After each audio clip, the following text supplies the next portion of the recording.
आपने मन बनाया है, किसी ने आपको फोर्स नहीं डाला है। क्योंकि यूजीसी नेट देना ये आपके हाथ की बात है। किसी ने आपको ग्रेजुएशन में एडमिशन करा दिया, मास्टर में एडमिशन करा दिया, वो आपके हाथ में नहीं था। लेकिन अभी आप एग्जाम के लिए जा रहे हो, ये आपके हाथ में है, या आपने दिमाग से सोचा है। इस समय कोई ढिला नहीं, इस समय कोई कंप्रोमाइज नहीं करना, क्योंकि आपका समय बहुत वैल्यूएबल है। 8000 आपको नेट के बाद ही मिलता है, लेकिन हर एक यूनिवर्सिटी में ये एप्लीकेबल नहीं है। लेकिन जो रिकग्नाइज यूनिवर्सिटी है, नेशनल इंस्टीट्यूट हो या सेंट्रल यूनिवर्सिटीज़ हो, उनमें 8000 रुपये आपको नेट के बाद मिलता है। कोई बुक, कुछ इन्फॉर्मेशन मैंने फॉलो नहीं किया था।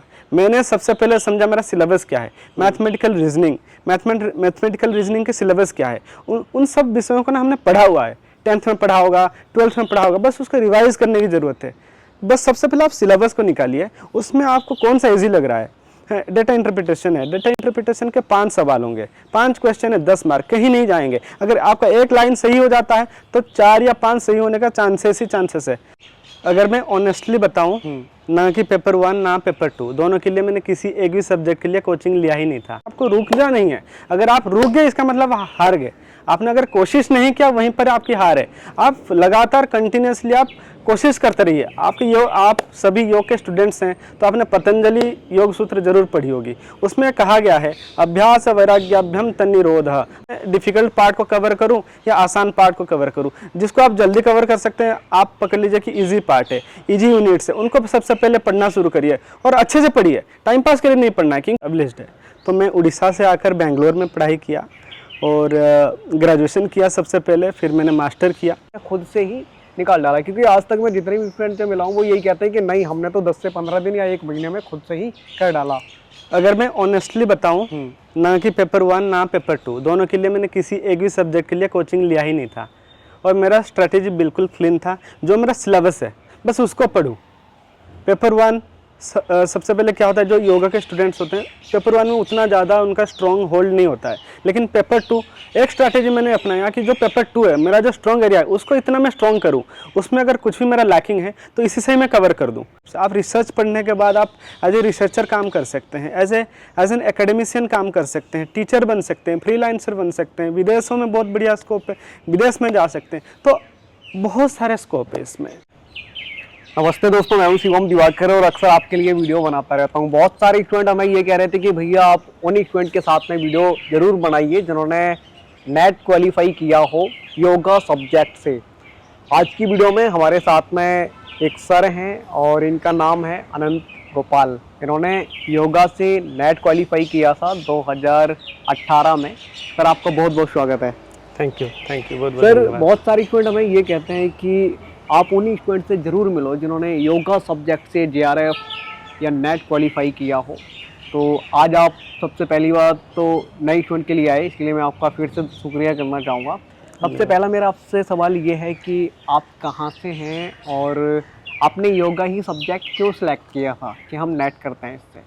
नमस्कार, आपके सभी दर्शकों को नमस्कार करना चाहता हूँ। मैं अनंत गोपाल, मैं मूलतः मैं उड़ीसा से हूँ, लेकिन अपना मैं जो पढ़ाई किया एस व्यासा यूनिवर्सिटी, जो भी विद्यार्थी हैं योग के वो ज़रूर एस व्यासा को जानते हैं, सुपरिचित नाम है, यूनिवर्सिटी है, वो बेंगलोर में एस्टैब्लिश्ड है।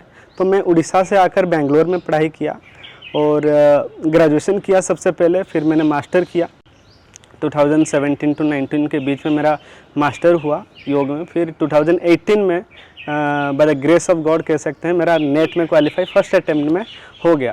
देखिए, आपका एक सवाल बहुत अच्छा था कि योगा ही क्यों सिलेक्ट किया। इसमें एक मैं ऐसे भी बता सकता हूँ कि मेरा वो था नहीं कि मैं चाहूँ और मैं अपने से सिलेक्ट करके आऊँ। एक तो भगवान ने कनेक्ट किया और आने के बाद, लेकिन मैं ये बता सकता हूँ कि आने के बाद क्या चेंजेस हुए। इसमें बहुत सारे स्कोप दिखे। एक तो आप अपने आप को स्वस्थ रख सकते हैं, सबसे बढ़िया चीज़। आज की तो भाग दौड़ वाला ज़िंदगी है, लोग आधे से ज़्यादा पैसा अपने उसमें खर्च कर देते हैं स्वस्थ रहने के लिए। ये इंश्योरेंस लो, वो इंश्योरेंस लो, इस हॉस्पिटल में दिखाओ, उस हॉस्पिटल में दिखाओ, हॉस्पिटल में भीड़, हॉस्पिटल में लाइन, प्रोफेसर पहचान हो, डॉक्टर पहचान हो, थोड़ा सा लाइन लगवा दो, वो पेपर बनवा दो। ये इतना सारा मारामारी अगर झेलने को परेशानी है तो मैं तो बढ़िया सोल्यूशन बताऊंगा। आप योग करिए, अपने आप को स्वस्थ रखिए। इसमें कुछ खर्चा नहीं, मिनिमम बजट है, कोई बजट भी नहीं है। इसके लिए आपको नाम की मैट की ज़रूरत है, सिर्फ अपना व्यायाम, अपना अभ्यास करना है। ये एक चीज़। दूसरा चीज़, इसको जब मैंने एजुकेशन में डाला, एजुकेशन में डालने के बाद आप एक होलिस्टिक सिस्टम को आपने पढ़ाई किया, जिसमें आप वेदास को पढ़ रहे हो, उपनिषदों को पढ़ रहे हो, भगवद गीता को पढ़ रहे हो, हमारे जो पुराने शास्त्र हैं उन शास्त्रों के बारे में आपको समझने को मिला, उनको पढ़ने को मिला। उसके बाद इसमें अगर एकेडमिक में देखेंगे बहुत सारे स्कोप्स, आप रिसर्च पढ़ने के बाद आप एज ए रिसर्चर काम कर सकते हैं, एज एन एकेडमिशियन काम कर सकते हैं, टीचर बन सकते हैं, फ्रीलांसर बन सकते हैं, विदेशों में बहुत बढ़िया स्कोप है, विदेश में जा सकते हैं। तो बहुत सारे स्कोप है इसमें। मैं आपसे ये भी जानना चाहूँगा गोपाल जी, जैसे आपने बताया कि मैंने योगा सेलेक्ट किया था, बहुत सारे स्टूडेंट लगभग दिसंबर में एग्ज़ाम देंगे फिर से, और जब आपने एग्ज़ाम दिया होगा तब भी 2 पेपर होते होंगे शायद, और अभी भी 2 ही होता है। तो फर्स्ट पेपर के लिए आपकी क्या रणनीति थी, कौन कौन सी बुकलेट वगैरह आपने पढ़ी और कैसे अपनी रणनीति बनाते थे? और एक जो दूसरा सवाल स्टूडेंट का रहता है वो ये ज़रूर रहता है कि जैसे अगर अनंत गोपाल जी ने नेट क्वालिफाई किया है तो क्या उसके लिए उन्होंने कोचिंग वगैरह की हेल्प ली थी या नहीं, या खुद से ही निकाल डाला? क्योंकि आज तक मैं जितने भी फ्रेंड से मिला हूँ वो यही कहते हैं कि नहीं, हमने तो 10 से 15 दिन या 1 महीने में खुद से ही कर डाला।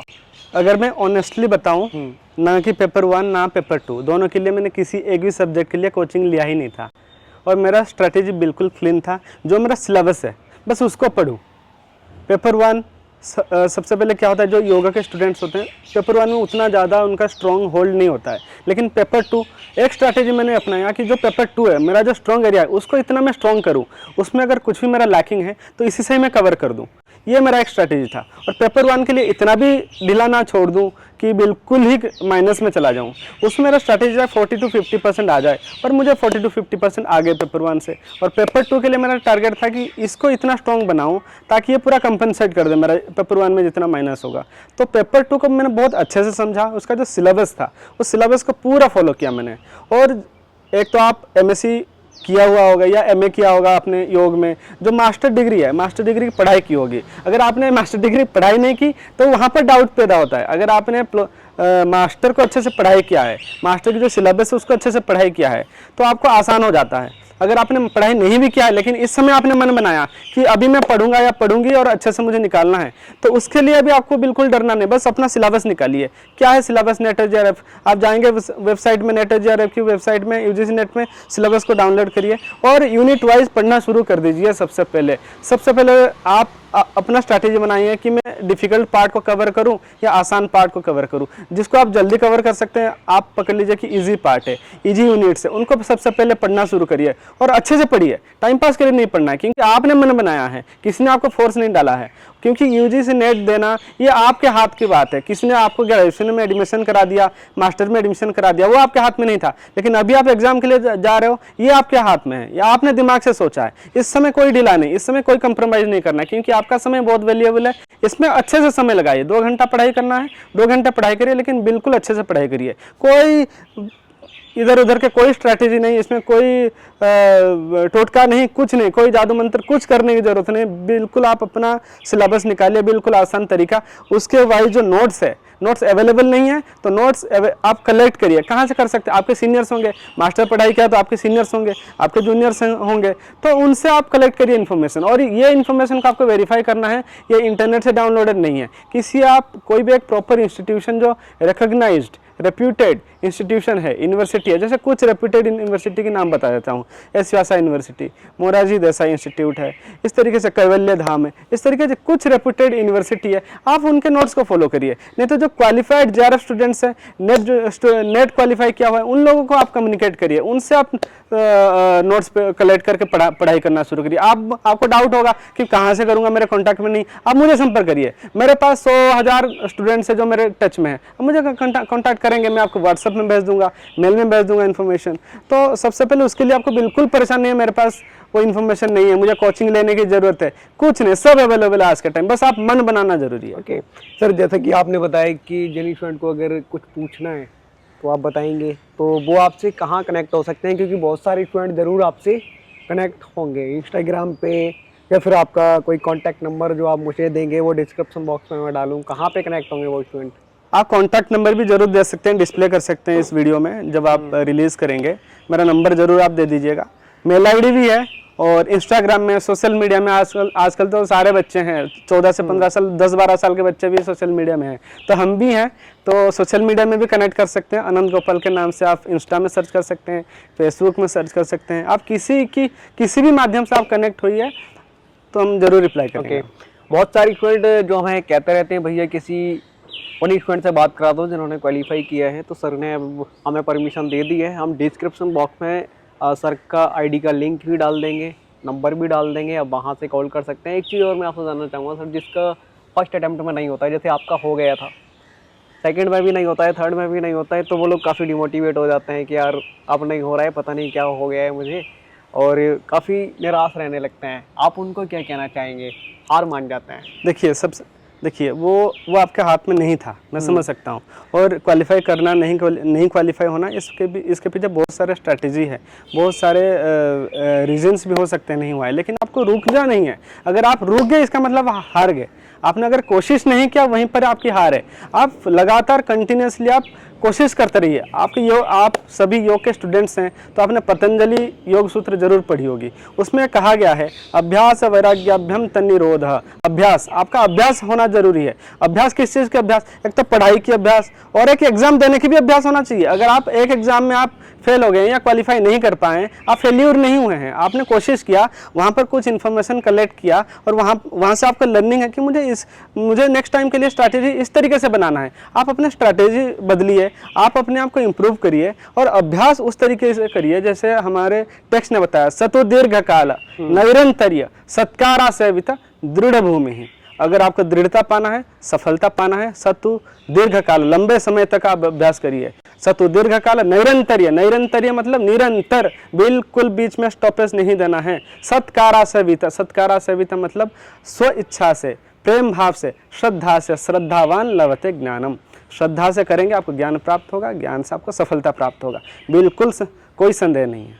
सर जैसे पेपर 1 की बात करें तो अगर आपको कुछ बुकलेट वगैरह याद हो कि मैंने ये उस टाइम रीड करी थी?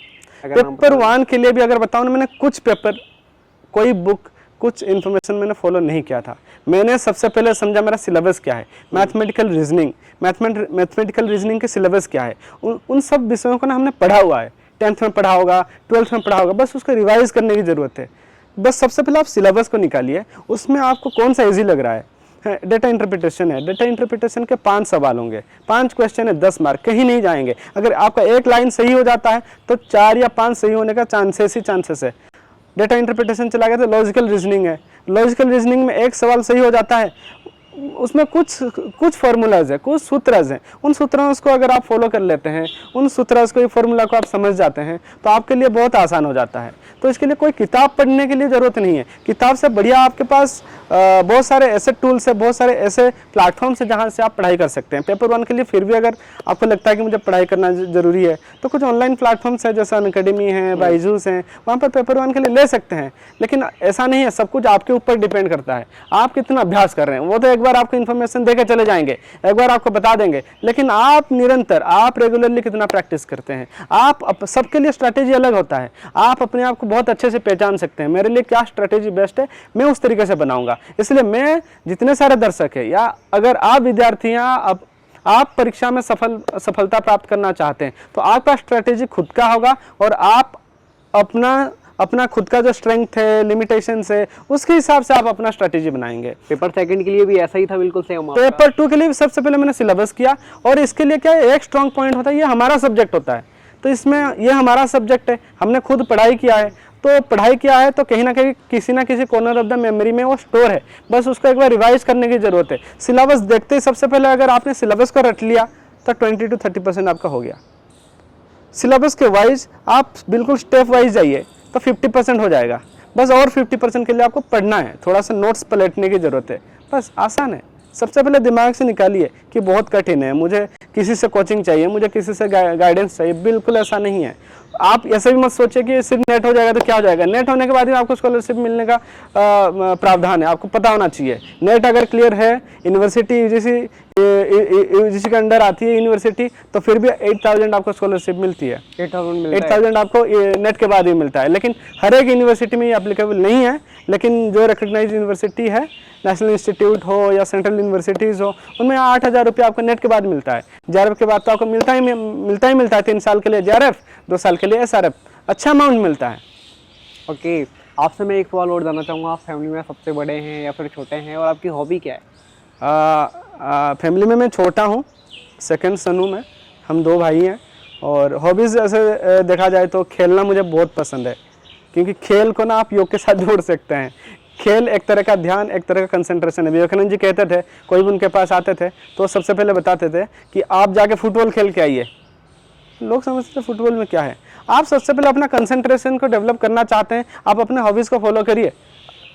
आज के टाइम में भारत के ऐसा कोई बच्चा नहीं होगा जिसको खेलना पसंद नहीं होता होगा, है ना। और 50 to 70% या 70 to 90% तो क्रिकेट तो खेलना ही चाहते होंगे। हर एक व्यक्ति, हर एक लड़का बचपन में एक क्रिकेटर बनने के लिए सपना तो ले ही लेता है। फिर धीरे धीरे जैसे बड़ा होता है फिर वो सपना धीरे धीरे बंद होता है, क्योंकि अलग सारे रिस्पॉन्सिबिलिटीज आ जाती है कंधों के ऊपर। लेकिन हॉबीज़ हैं और कभी मुझे मौका मिलता है तो मैं खेल लेता हूँ। और किसी भी तरह का स्पोर्ट्स हो, क्रिकेट फेवरेट है, आप वॉलीबॉल ले लीजिए, कबड्डी ले लीजिए, पसंद है। Okay, thank you so much sir कि आप नए इवेंट के लिए आए और आपने अपना कीमती समय हमें दिया। बहुत बहुत धन्यवाद। आपको भी शुभकामनाएं देना चाहता हूं, क्योंकि आपका जो प्रयास है, आपका जो कोशिश है, सेल्फलेस, निस्वार्थ भाव से जो आप चीज़ करना चाहते हैं दूसरों के लिए, वो प्रेरणादायी है। उसके लिए आप thank you so much sir.